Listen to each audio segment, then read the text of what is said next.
नमस्कार मित्रमंडळी, सर्वप्रथम सर्वांना होळीच्या खूप खूप शुभेच्छा. होळी हा सण आपण दरवर्षीच मोठ्या थाटात साजरी करतो. पण होळी नेमकी का साजरी केली जाते, त्यामागची गोष्ट काय ही बहुतेकशा मुलांना माहीत नाहीये. म्हणूनच आज मी तुम्हा सर्वांना गोष्ट सांगणार आहे होळीची. होळी हा मराठी महिन्यातला शेवटचा सण. फाल्गुन महिन्यातल्या पौर्णिमेला होळी साजरी केली जाते. पहिल्या दिवशी रात्री होलिका दहन करून दुसऱ्या दिवशी धुळवड साजरी केली जाते. होळीला धार्मिक महत्वासोबतच वैज्ञानिक महत्व देखील आहे बरं का. तसं पाहिलं तर आपण साजऱ्या करणाऱ्या प्रत्येक सणामागे धार्मिक हेतू सोबतच एक वैज्ञानिक महत्व देखील आहे. फाल्गुन पौर्णिमेपासून पंचमी पर्यंत साजरा होणारा होळीचा सण म्हणजे दृष्ट प्रवृत्ती, वाईट, अमंगल यांचा नाश करून होलिकेमध्ये दहन केले जाते. होळी साजरी करण्यामागे नक्की वैज्ञानिक कारण काय बरं असेल, असा सर्वांनाच प्रश्न पडला असेल. थंडीमुळे आपले शरीर सुस्त झालेले असते. त्याला पुन्हा कार्यान्वित करण्यासाठी शरीराला उष्णतेची गरज असते. वसंत ऋतूमुळे आपसुकच वातावरणात हळूहळू उष्णता वाढू लागते. तेव्हा होळीचा हा सण किंवा होळीमुळे निर्माण झालेली अग्नी मानवी शरीराला उष्णता देते. ही उष्णता मनुष्याला पुन्हा नवीन ऊर्जा देते आणि तो नव्याने काम करण्यासाठी सज्ज होतो. आता हे झाले वैज्ञानिक कारण, पण यासोबतच एक धार्मिक कारण देखील आहे बर का.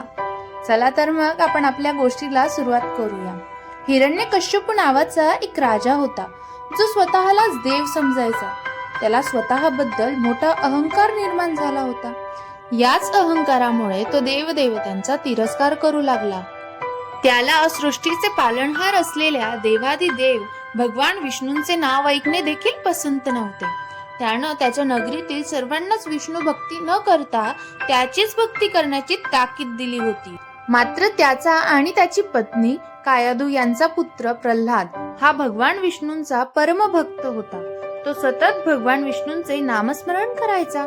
त्याची ही भक्ती हिरण्यकश्यपूला अजिबात आवडत नव्हती.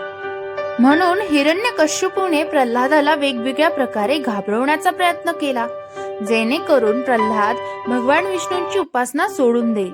मात्र प्रल्हादाने न डगमगता त्याची भगवान विष्णूंची भक्ती चालूच ठेवली. शेवटी त्याने प्रल्हादाला घाबरवण्यासाठी एक योजना बनवली आणि त्यानुसार हिरण्यकश्यपूने त्याची बहीण असलेल्या होलिकेला आमंत्रण दिले.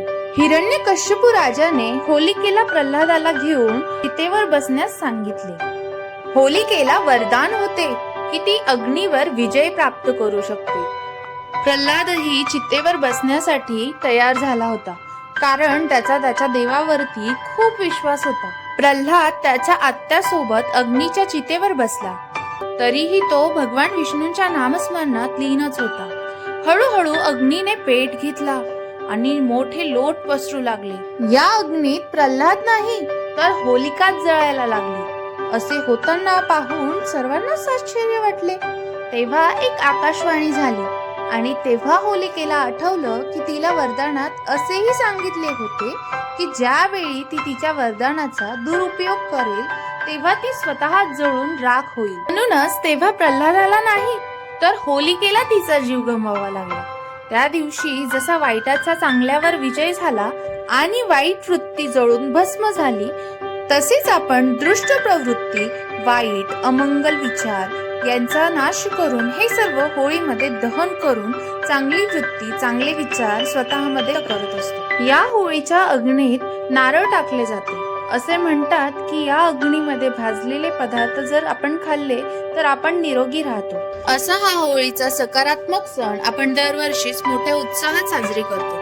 पण हा सण साजरी करत असताना नक्की हा सण आपण का साजरी करतोय यामागची गोष्ट बहुतेकशा लोकांना माहित नाहीये. म्हणूनच हा माझा एक छोटासा प्रयत्न.